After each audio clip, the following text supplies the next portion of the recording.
भारत का यह दुर्भाग्यपूर्ण इतिहास रहा है कि यहाँ के लोगों ने यहाँ आने वाले इन्वेडर्स को अपने इतिहास पाठ्यक्रम में किसी भगवान की तरह पूजा है।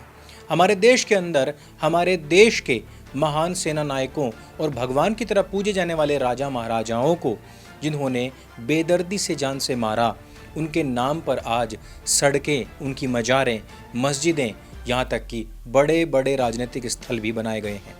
और उनको संरक्षित करने के लिए हिंदुस्तान के अंदर आज भी उनकी नाजायज औलादों की तकरीबन 30 करोड़ की आबादी निवास करती है।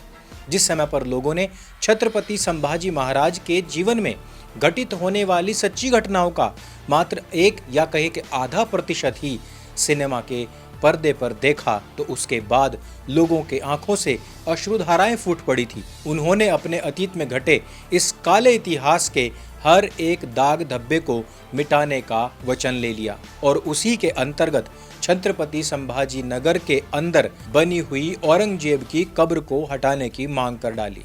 औरंगजेब की कब्र पर बढ़ते विवाद के बीच में मथुरा से एक मांग उठी है। हिंदूवादी संगठन के लोगों ने औरंगजेब की कब्र पर बुलडोजर चलवाने की मांग की है। लोगों ने कहा कि जिस दुर्दांत अत्याचारी ने हमारे भगवान जैसे छत्रपति शिवाजी महाराज तथा संभाजी महाराज के जीवन को बिल्कुल नर्क बना डाला, उस व्यक्ति को यहाँ पर पूज्य स्थल क्यों दिया गया है।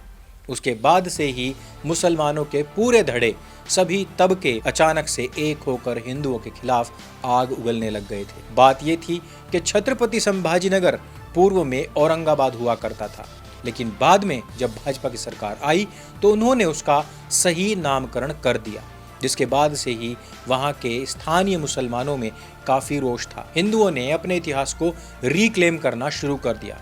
उन्होंने जगह जगह पर प्रदर्शन करने शुरू कर दिए कि तत्कालीन सरकार को औरंगजेब की मज़ार छत्रपति संभाजी नगर से हटवा देनी चाहिए।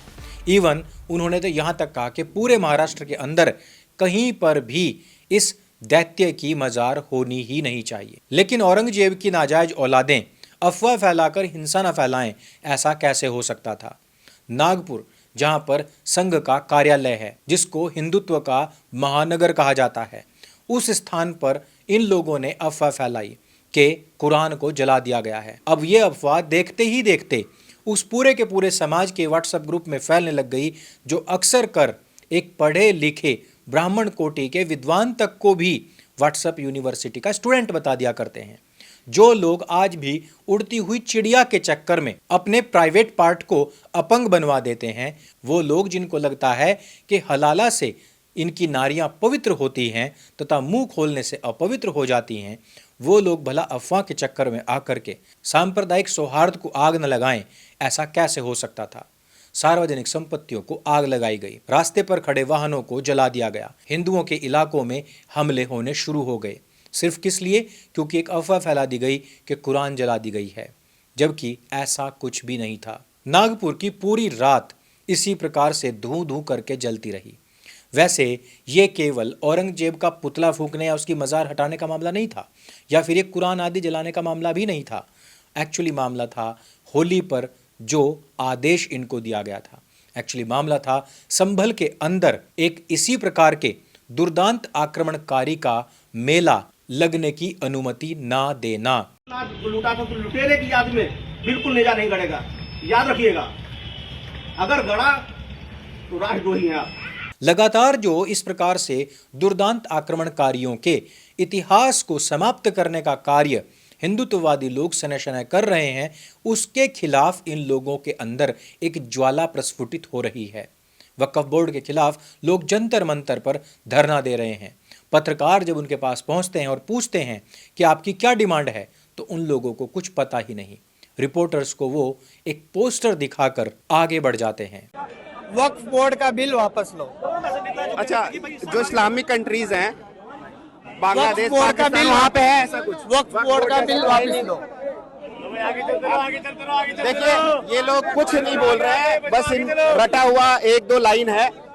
मैं बात कर रहा था संभल के नेजाम मेले की। बात है औरंगजेब से भी पूर्व के काल की, कि जिस समय पर सलार मसूद गाजी, जिसने कि सोमनाथ के मंदिर को लूटा था, उसके सेनापति के नाम पर यहाँ संभल के अंदर बताते हैं सैकड़ों वर्षों से मेला उर्स लगा करता है, जिस पर सेक्युलर हिंदू और सारे मुसलमान जाकर न केवल मत्था टेकते हैं बल्कि सांप्रदायिक सौहार्द की मांग भी करते हैं।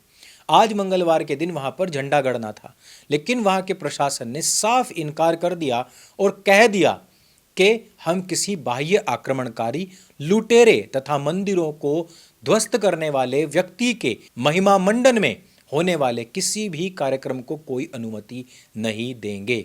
यदि आपको ज़्यादा प्रॉब्लम है तो यहाँ के जो डीएम साहब हैं, मजिस्ट्रेट हैं, उनसे जाकर मिल लीजिए।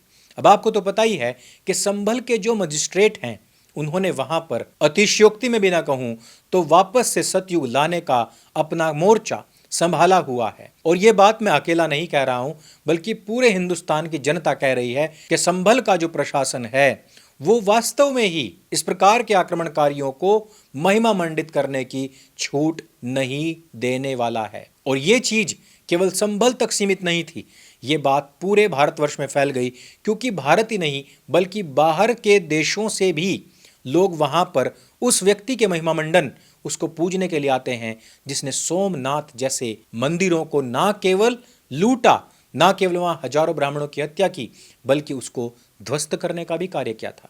और ये वही लोग हैं जो कहते हैं कि हमसे हिंदुस्तान की वफादारी का सबूत ना मांगा जाए। वक्फ बोर्ड, जिसके ऊपर जेपीसी अर्थात जॉइंट पार्लियामेंट्री कमेटी ने भी स्पष्ट कह दिया है कि अब इस कानून को बदलने या समाप्त करने का वक्त आ चुका है, उसके खिलाफ भी इन लोगों में जहर भरा पड़ा है। साथ ही साथ छत्रपति संभाजी महाराज के जीवन पर जो इस समय पर फिल्म चल रही है, उसने जो हिंदुओं के अंदर जागरूकता फैलाई है, भले वो 1% हिस्से पर ही बनी हो, उसने भी कहीं ना कहीं इन लोगों के दिलो दिमाग, खास तौर पर स्थान विशेष यानी कि तशरीफ में भी आग पैदा कर दी है। और वही आग आज हिंदुओं के खिलाफ भड़क रही है। हालांकि खुशी की बात यह थी कि महाराष्ट्र प्रशासन ने तुरंत ही एक्शन लेते हुए इस एक्शन का रिएक्शन आरंभ कर दिया। उन लोगों को पकड़ पकड़ करके उन पर जूत तो बज ही रहा है, साथ ही साथ इनके घरों पर बुलडोजर भी चलने की पूरी तैयारी हो चुकी है। लेकिन बात यह है कि इन लोगों के ऊपर तो आए दिन बुलडोजर चलता है, फिर भी ये लोग सुधरते क्यों नहीं? कारण है कि हिंदू की तरह वो गुलामी की मानसिकता से नहीं बल्कि साम्राज्यवादी सोच से आगे बढ़ते हैं। हम जब शिक्षा का चयन करते हैं तो हम पूछते हैं कि इसको पढ़ने के बाद मेरे बच्चे की कौन सी नौकरी लगेगी, जबकि वो लोग मदरसे में भेजकर अपने बच्चों को पूछते तक नहीं।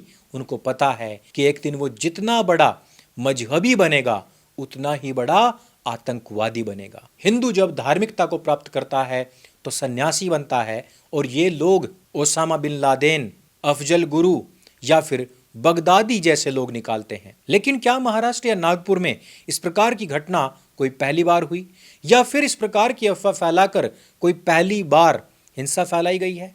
जी नहीं। अगस्त 2020 में बेंगलुरु में इसी प्रकार से एक अफवाह फैलाई गई थी, जिसके बाद बेंगलुरु में दंगे फैल गए थे कि फेसबुक के ऊपर नबी मोहम्मद की नाफरमानी हुई है, अर्थात उनकी बेइज्जती, उनकी इंसल्ट की गई है, उनको गाली गलौच दी गई है, उनके खिलाफ अभद्र भाषा का प्रयोग किया गया है और बेंगलुरु को जला दिया गया था। ठीक इसी प्रकार से जम्मू कश्मीर तथा पंजाब के अंदर भी इसी प्रकार की अफवाह फैला करके हिंसा फैला दी गई थी, जिसमें तकरीबन 18 लोग मरे थे। और ये अफवाह क्या थी?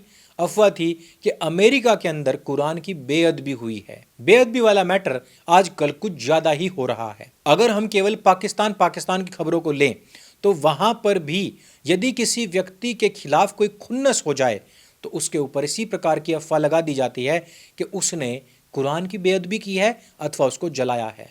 पिछले कुछ ही वर्षों में पाकिस्तान से ऐसी सैकड़ों घटनाएं आ चुकी हैं। अखिलेश नाम के एक व्यक्ति जो गल्फ कंट्री में कहीं पर काम किया करते थे, जिस समय पर उन्होंने अपना मजहब परिवर्तित कर इस्लाम में कन्वर्ट नहीं हुए तो हिंदुस्तान तथा पाकिस्तान के मुसलमानों ने मिल करके उनके खिलाफ इसी प्रकार से ईश निंदा, कुरान की बेअदबी करने का आरोप लगा दिया था, जिससे कि वहाँ की सरकार ने उन्हें ताउम्र के लिए जेल में डाल दिया था।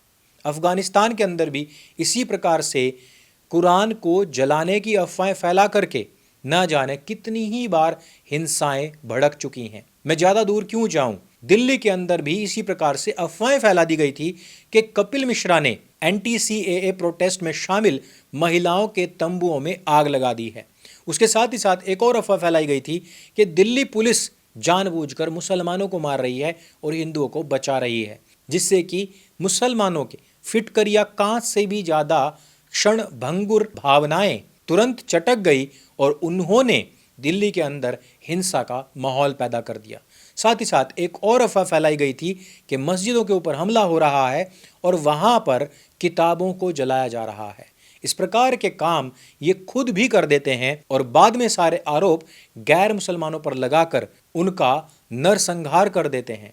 ठीक इसी प्रकार से एक बार बांग्लादेश के अंदर भी हनुमान जी के पैर के नीचे कुरान रखने वाले खुद एक मुसलमान ने बाहर निकलकर अफवाह फैला दी थी कि हिंदुओं ने अपनी मूर्ति के नीचे कुरान रखी हुई है, जिसके बाद में वहां पर हिंदुओं के पांडाल जला दिए गए और हिंदुओं की हत्याएं कर दी गई। इसी प्रकार से 2005 और 2012 में भी इसी प्रकार की अफवाहें फैला करके नागपुर को पहले भी इसी तरीके की सांप्रदायिक हिंसा के हवाले किया जा चुका है।